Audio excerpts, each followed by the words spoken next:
Hello बच्चों, आज हम लोग हिंदी भाषा में विशेषण पढ़ेंगे। बच्चों, कुछ शब्द ऐसे होते हैं जो किसी नाम और वस्तु के बारे में बताते हैं कि वह कितनी है, कैसी है, तो इन शब्दों को ही हम विशेषण कहते हैं। आइए हम इसको परिभाषा के रूप में कैसे बोलेंगे बताती हूँ। संज्ञा या सर्वनाम शब्दों की विशेषता बताने वाले शब्दों को विशेषण कहते हैं। जो शब्द संज्ञा या सर्वनाम शब्दों की विशेषता बताते हैं उन्हें हम विशेषण कहते हैं। आइए इसको उदाहरण के माध्यम से समझते हैं।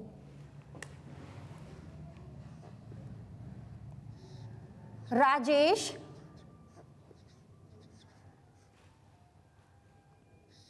बहुत मोटा है। तो इस वाक्य में जो हमारा राजेश शब्द है वह संज्ञा है, और इस संज्ञा शब्द की विशेषता क्या बताई जा रही है? राजेश कैसा है? मोटा है। तो संज्ञा की विशेषता क्या हुई?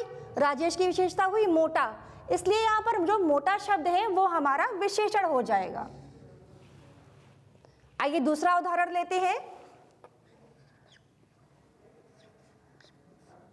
सेब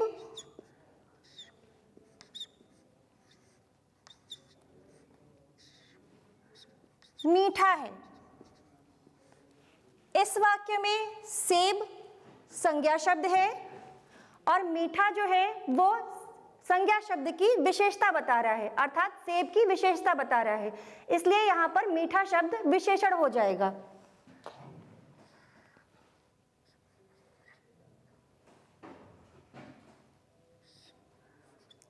ग्वाला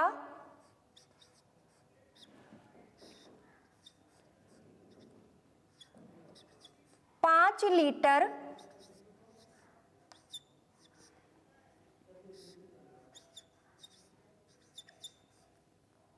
दूध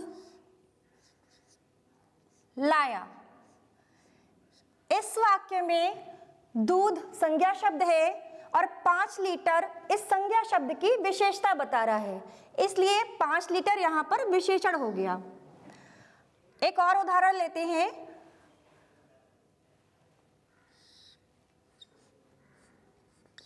रामदास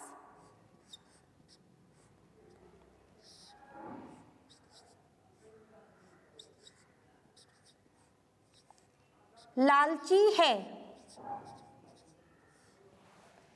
इस वाक्य में रामदास संज्ञा शब्द है और इसकी विशेषता क्या बताई जा रही है? रामदास कैसा है? लालची। तो लालची शब्द यहां पर विशेषण हो गया। तो आप लोगों ने देखा ना कि जो संज्ञा शब्द है उनकी विशेषता जो बता रहे हैं वही शब्द हमारा विशेषण है। यहाँ पर राजेश कैसा है? मोटा। सेब कैसा है? मीठा। और दूध कितना है? 5 लीटर। रामदास कैसा है? लालची। अर्थात मोटा, मीठा, 5 लीटर, लालची, ये हमारे विशेषण शब्द हुए।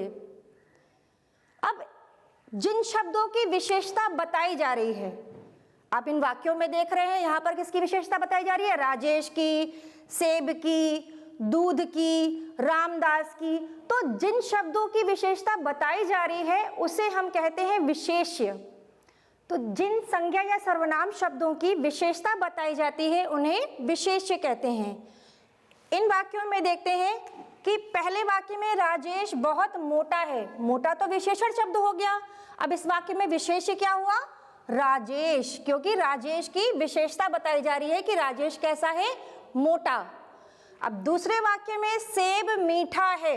मीठा शब्द विशेषण हो गया और विशेषता हम किसकी बता रहे हैं? सेब की, इसलिए यहाँ पर जो सेब हुआ हमारा वो विशेष्य हुआ। अगले वाक्य में ग्वाला 5 लीटर दूध लाया। अब यहाँ पर दूध की विशेषता बताई जा रही है कि दूध कितना लाया?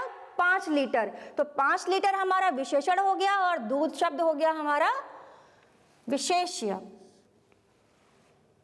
अंतिम वाक्य में रामदास लालची है। तो लालची शब्द हमारा विशेषण हो गया और रामदास जिसकी हम विशेषता बता रहे हैं वो हमारा विशेष्य हो गया। तो बच्चों अभी हमने देखा कि विशेषण किसे कहते हैं और विशेष्य किसे कहते हैं। अब हम लोग देखते हैं विशेषण के कितने भेद होते हैं। विशेषण के मुख्य रूप से 4 भेद होते हैं। देखते हैं कौन कौन से। पहला है गुणवाचक विशेषण।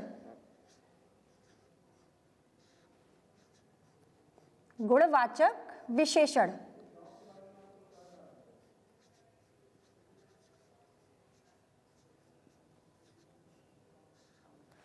दूसरा है संख्यावाचक विशेषण।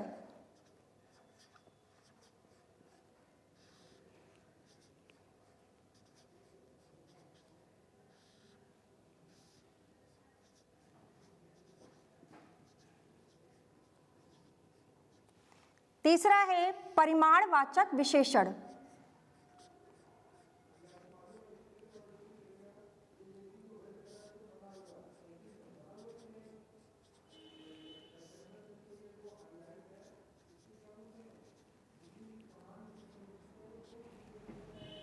अगला है सार्वनामिक विशेषण।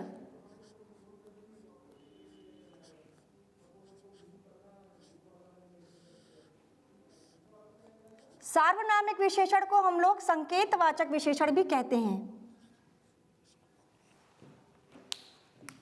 विशेषण के मुख्य रूप से 4 भेद होते हैं। गुणवाचक विशेषण, संख्यावाचक विशेषण, परिमाणवाचक विशेषण, सार्वनामिक या संकेतवाचक विशेषण। गुणवाचक विशेषण, जैसा कि नाम से ही पता चल रहा है कि किसी संज्ञा या सर्वनाम का गुण बताने वाले विशेषण।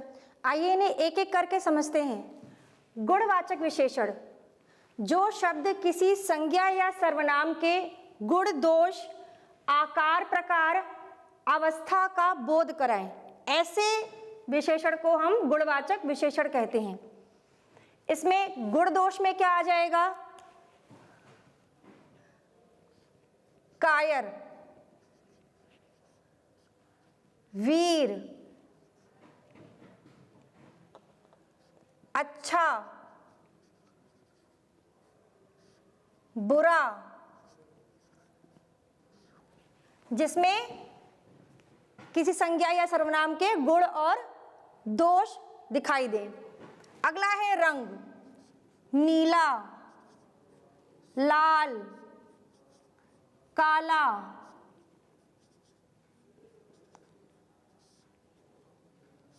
हरा आदि। अगला है आकार, लंबा, छोटा, मोटा, जिससे हमें किसी संज्ञा या सर्वनाम के आकार का पता चले। चौकोर,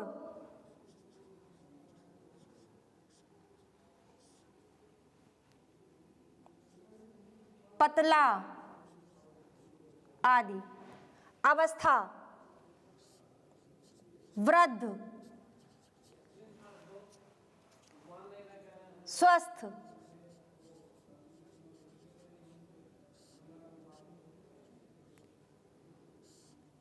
युवा आदि। तो ये सारे हमारे गुणवाचक विशेषण के अंतर्गत आते हैं।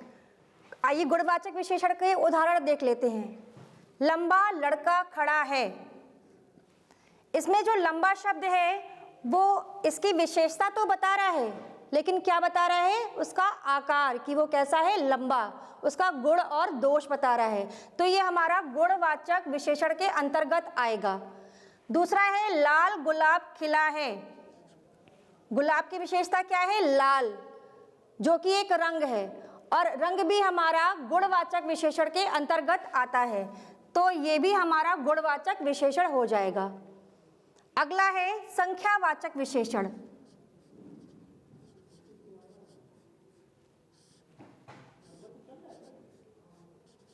संख्यावाचक विशेषण वो विशेषण जिनसे हमें संज्ञा या सर्वनाम की संख्या का ज्ञान हो।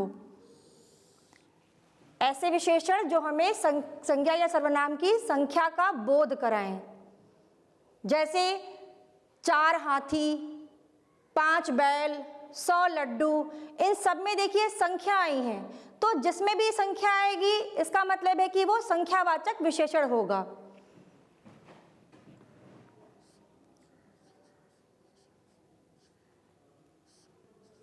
जिन शब्दों से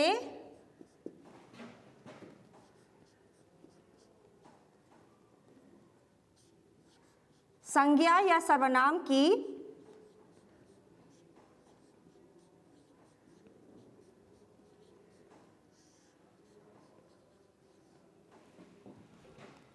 संख्या का बोध हो,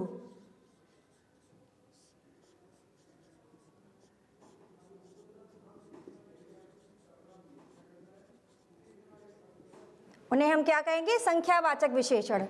उदाहरण के तौर पर देखते हैं, 4 बैल खेत जोत रहे हैं।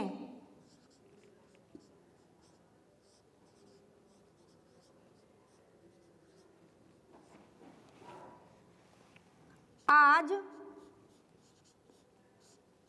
कक्षा में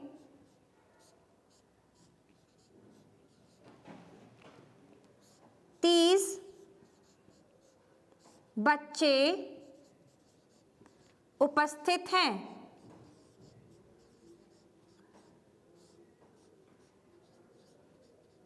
तो बच्चों आपने देखा कि इन दोनों ही वाक्यों में संख्या आ रही है।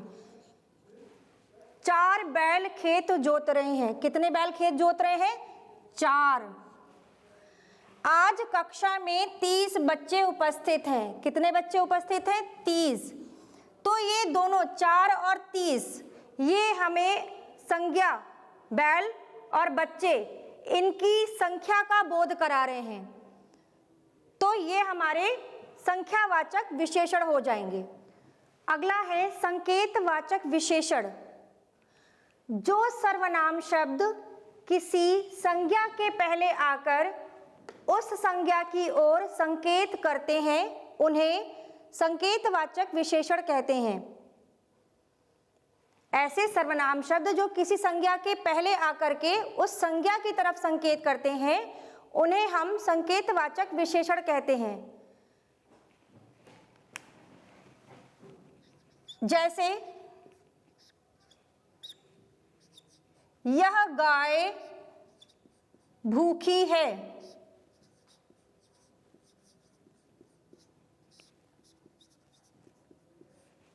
तो इस वाक्य में आप देख रहे हैं कि गाय जो कि संज्ञा शब्द है उसकी तरफ यह जो सर्वनाम शब्द है ये संकेत कर रहा है कि गाय कैसी है? भूखी है।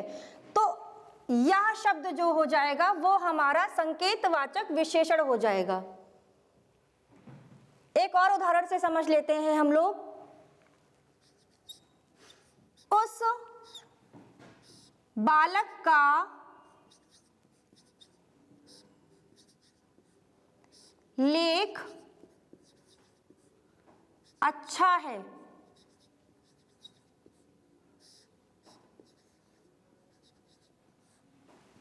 अब इस वाक्य में बालक जो कि संज्ञा शब्द है इसकी तरफ उस जो कि सर्वनाम शब्द है यह संकेत कर रहा है कि उस बालक का लेख कैसा है? अच्छा है। तो यहाँ पर उस शब्द जो है वो हमारा संकेतवाचक विशेषण हो जाएगा। अगला है परिमाणवाचक विशेषण। ऐसे शब्द जो किसी संज्ञा की विशेषता माप तौल के आधार पर प्रकट करते हैं उन्हें हम परिमाणवाचक शब्द कहते हैं।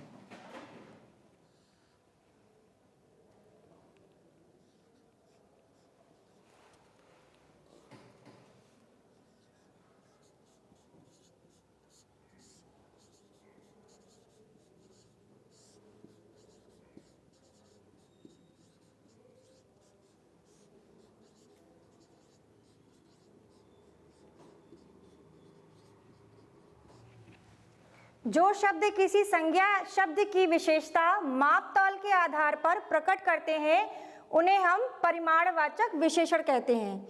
जैसे उदाहरण देख लेते हैं हम। 5 किलो सेब।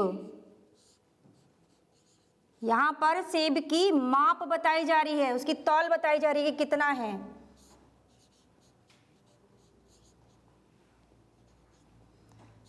4 मीटर कपड़ा।